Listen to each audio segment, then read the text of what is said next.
More than 700 cholera-related deaths and about 44,000 people suspected with infection have been reported in Haiti after the disease outbreak declared in October 2022.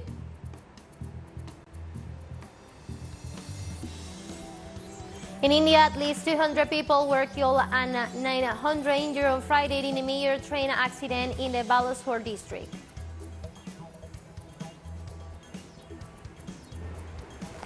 Senegal's armed forces were deployed in Dakar following an outbreak of violence that left some 9 people dead after opposition politician and presidential candidate Ousmane Sonko was sentenced to prison.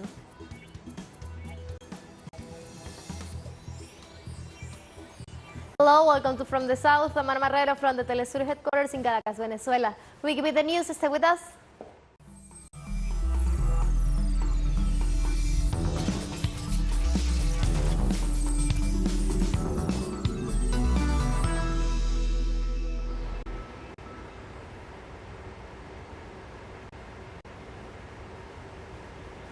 More than 700 cholera-related deaths and about 44,000 people suspected with the infection has been reported in Haiti after the disease outbreak declared in October 2022. According to the last official report by the Haitian Ministry of Public Health, at least 40,000 people have been hospitalized as possible cases of cholera. Today, more than 2,800 cases have been confirmed. According to the report, the average age of those hospitalized is 17-year-old. However, the most notorious incidences is among children between 1 and 9-year-old, who total almost 16,000 suspect cases.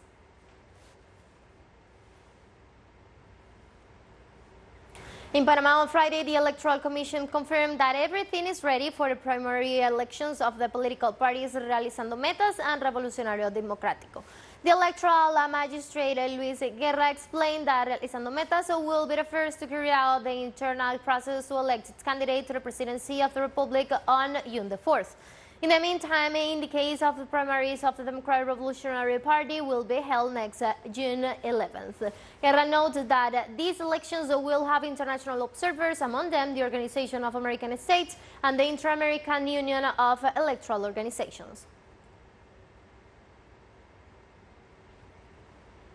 Panama's Public Prosecutor's Office on Thursday asked the justice system for the maximum sentence of 12 years in prison for former President Ricardo Martinelli accused of money laundering. The prosecutors asked for the same sentence for 12 other co-defendants on the 8th day of the trial against the right-wing ex-president who governed Panama between 2009 and 2014. The trial, known as News Businesses, is one of the several proceedings against the former president for possible corruption during his term.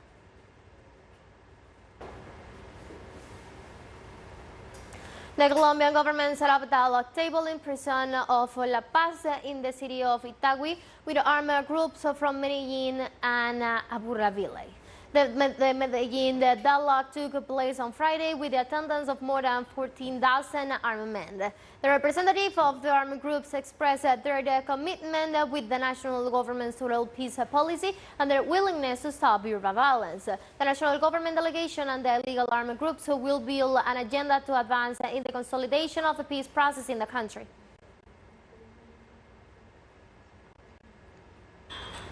The president of Ecuador, Guillermo Lasso, announced on Friday that he will not run for the early elections on August 20th.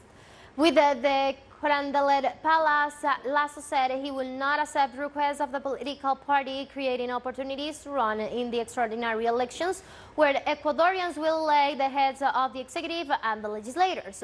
Shortly after his death cross decree, which dissolved the National Assembly and brought forward the general elections, Lasso told the U.S. newspaper The Washington Post that he will not be a candidate.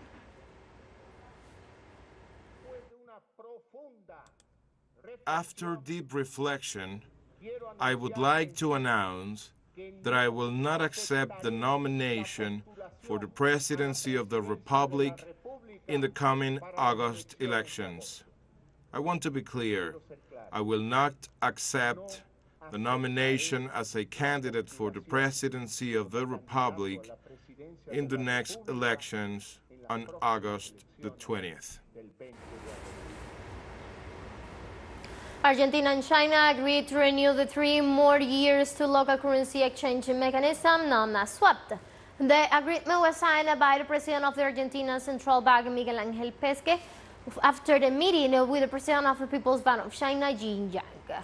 The swap agreement includes the exchange of a national currency as a reinforcement of international reserves of $19 billion and a special activation for the $10 billion to often exchange market operations. This deal is part of the agreement signed between both countries during the visit of an Argentinian government delegation to Beijing, headed by the Ministry of Economy, Sergio Massa.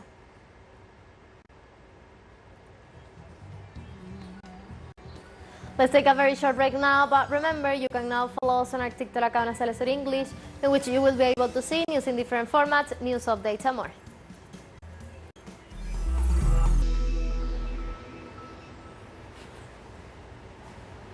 Welcome back to From the South. The 28th legislative term of the Turkey Parliament opened on Friday with the swearing in of deputies elected on May the 14th. The session was presided over by the chairman of the Nationalist Movement Party, Devlet Bahçeli, who assumed the position of acting speaker of the legislative body. The re-elected president of the country, Recep Tayyip Erdogan, was present during the ceremony. Now, the political parties will have to notify their candidates for the elections of the parliament's presidency.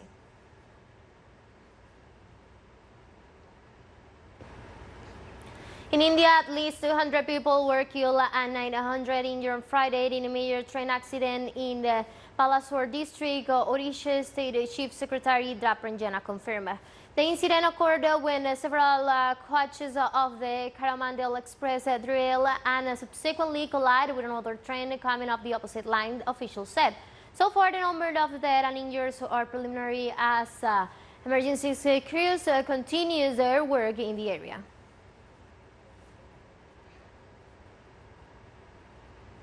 On Friday, China urged the U.S. to stop pushing forwards and immediately revoke the trade agreement it signed on Thursday with the self-ruling island of Taiwan. Chinese Foreign Ministry's spokesperson Mao Ning condemned the deal and said China once again urged the U.S. to abide by the One China's principles and the Three Joint Communique and to stop sending the wrong signals to Taiwan independent separatist forces, or else they will be accountable for all ensuing consequences.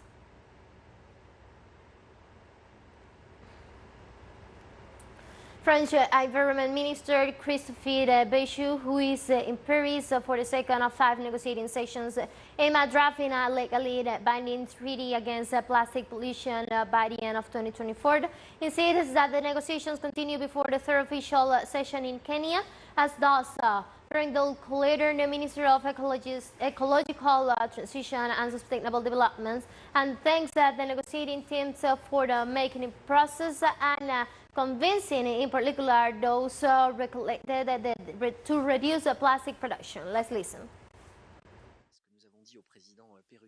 What we said to the Peruvian chairman of the negotiations with Bérengère Couillard this morning was the absolute necessity of agreeing that even when Paris is over, the discussions and international negotiations must continue non-stop between now and the meeting in Kenya so that we can maintain this pressure in the negotiations to enable us to achieve this 2024 objective.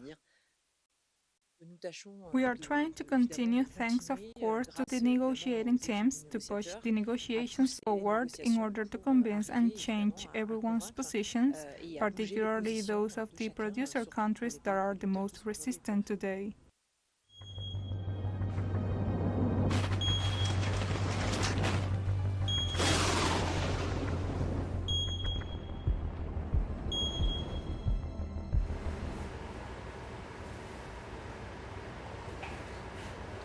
The severe drought currently affecting Spain has led to a reduction in the output of the agricultural products and an increase in food prices. According to the data released by the Ministry of Ecological Transition and the Demographic Challenge, the country's reservoirs, which stored rainwater for use in their months, were at just 47.5% of their capacity during the final weeks of May, down slightly from 47.7% during the previous week.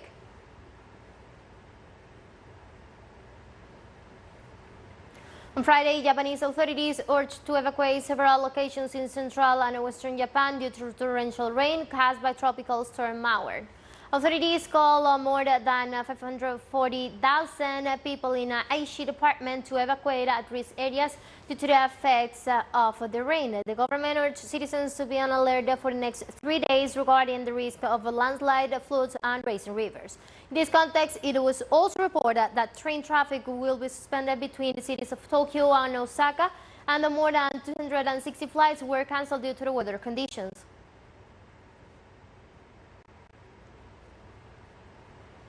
teleSUR English continues to grow. You can now tune in from 33 different African countries through StarSat, dial 461, and join our Latin American alternative broadcast. One final short break, and we'll be right back.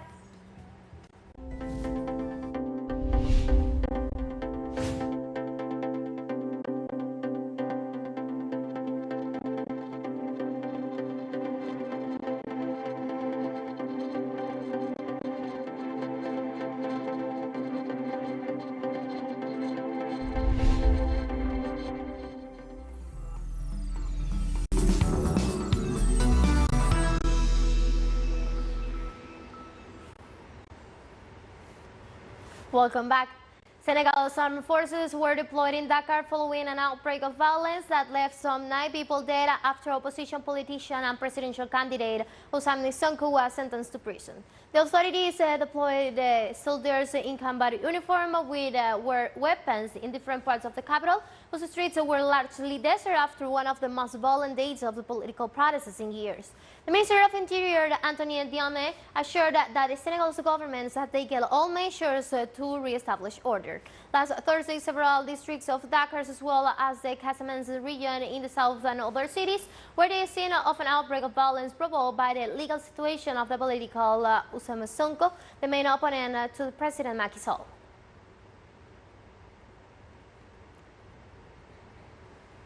In Senegal, the students of Dakar's University, Cheikh Anta Diop, left campus and returned home after clashes between police and supporters of the opposition leader Ousmane Sonko forced closure the capital's main higher educational institution. The decision was made by the university administration to clear the premises. Students were seen leaving with their belongings on Friday as they walked past the wake of burnout vehicles and damaged buildings on the university's campus. Currently we have, how shall I say, packed all our luggage to go home, because currently they have given a press release that tells us that the university will close today. I was afraid, even sincerely speaking, I was afraid because at one point I even felt the tear gas they were throwing. At one point I was even thinking of leaving the campus in the moment, but finally today I was able to leave. What really happened is really deplorable, because we don't expect that. Because political affairs shouldn't concern us as students. But students intervene because there was an injustice. There is an injustice and everyone sees it. The United Nations Secretary Council extends for just 6 months the United Nations political mission in Sudan after the UN envoy Volker Perthes was accused by Sudan's army chiefs of stacking the worsening civil conflict. In a short revolution, the Council unanimously agreed to extend until December 3, 2023, the UN Integrated Transition Assistance Mission in Sudan, a limited duration that underscores the delicate situation in the country. This decision was born out of a firm belief that it is the Security Council's responsibility to send a clear message on what is at stake if a permanent ceasefire arrangement is not reached. We support the renewal of the UNITAM's mandate because we seek to maintain a fully fledged United Nations presence in Sudan. This is crucial at this time, especially considering the vital role that UNITAMS plays in engaging with other stakeholders and coordinating humanitarian assistance.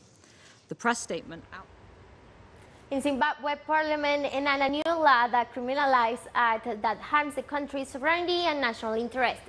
The law was approved hours after the government announced national elections for next August 23rd.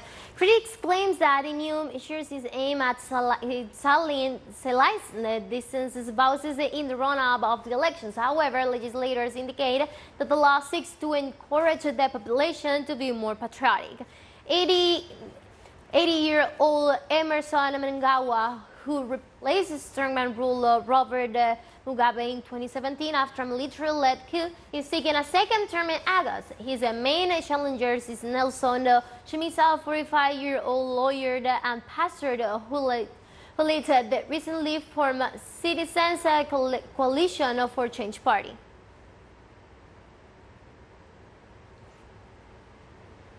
On Friday, senior officials from over a dozen countries were in talks on closure links with BRICS bloc as they met to deepen ties. Cuba attempts for the first time a meeting of this coalition of countries made up of Brazil, Russia, India, China, South Africa. In this occasion, it does so as president of the G77 group plus China. One of the main objectives of this event is a consolidated dialogue and cooperation among the countries of the South in order to face the many common challenges in the international file.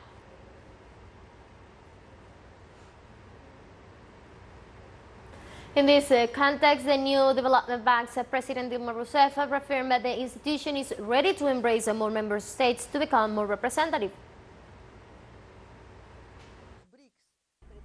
The new Development Bank has a broader view and is willing to embrace all our counterparts in the world. It emerged as a platform supported by major economies from different continents. They represent Latin America, Asia, and Africa. We have already started the process to expand membership. We want to have more countries with us. In this sense, BRICS becomes a representative name not only of the initial 5 countries, but of all countries that will join us. We will build a platform committed to development, financing infrastructure, and fighting against climate change. The new Development Bank supports the member countries to fulfill their commitments. The Damascus National Museum on Friday hosts an exhibition of paintings by Syrian and Palestinian artists in honor of El Libertador Simón Bolívar and Venezuelan leader Hugo Chavez. The exhibition is organized by the Venezuelan Embassy and is part of the second national painting competition, which is held in homage to these two historic leaders considered here as a symbol of struggle and the defense of the right of the people. According to the Syrian Ministry of Culture, Labana mentioned the painting highlighted in the label trace left by these two eternal figures in the history of the struggle to free themselves from the yoke of colonialism and to regain the rights and sovereignty of their people.